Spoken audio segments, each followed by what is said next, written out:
because life is not guaranteed, right? Yeah. Like any day, any minute could be the last. At the end, I want to be able to look back and say, that was a pretty good run.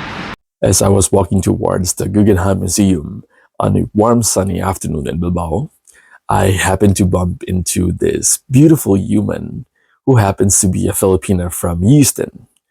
She looked at me and I looked at her, and from the get-go, I just knew that she is Filipina. So I approached her and I asked her, Filipina, no? So what started out as a little chit-chat turned into a deep and insightful conversation with a beautiful city as a backdrop.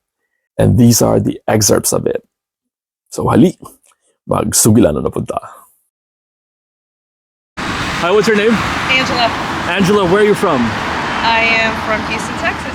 But you're Filipina, right? Yes. Yes. And you're here in Spain for a vacation? Yeah, just visiting. Yeah, so which part of Spain did you go to? I've been to Hondarribia, San Sebastian, and now Bilbao. And we're here in Bilbao. And how do you like it so far? I like it. It actually, some of parts reminds me of Valencia, like a smaller Valencia. Yeah. So that bridge, one of these bridges further down, is like very similar to the big one in Valencia. What's your favorite part in Spain, or your whole trip in general? For me, so far, like just trying out the pinchos. That was supposed to be like the thing to try and see and do. The beaches has been really nice just to walk through, like in the evening during like up and down the promenade. But yeah. And what do you miss most about home, which is Houston? Now that you're here in Spain, what are you most excited for when you go back home? To go to a yoga class. Oh, okay. To see my family and friends. So. And we are outside the Guggenheim Museum. What's your take on American consumerism? Oh, I despise it.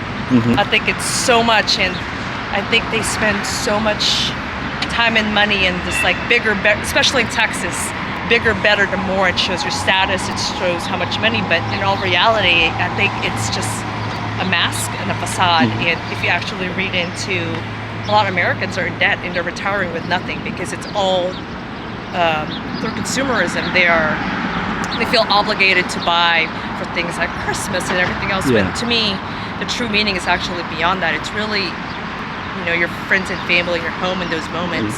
So I tend to spend more of my time and money on experiences with the people that I love, on myself, my mental health, self-care. I think to me those are more priorities and that I value. And at the end of the day, what I want to be remembered for. So at the end of the day, I don't want to look back and be like, man, I didn't do ABC 1, 2, 3. Because life is not guaranteed, right? Yeah. Like any day, any minute could be the last. At the end, I want to be able to look back and say, that was a pretty good run. But what was the most pivotal moment that led you to downsizing? I think part of it is age as well. I'm in my 40s now, and as I have entered into this era of my life, I'm being surrounded more with people, older parents or friends and colleagues that are becoming in poor health or dying, and it makes you think. It's like, I don't know, that was part of it as well. Like, I don't know. To me, just the less chaos in my house is better for me. I'm able to think clear and function clear. So that's some of the highlights for me on that. Another question, would you say that really life begins at 40? Life begins at any time you want it to begin. Any second of the day, you can always pivot and change your trajectory. That's the way I see it. But only you can decide that. So. Oh my God.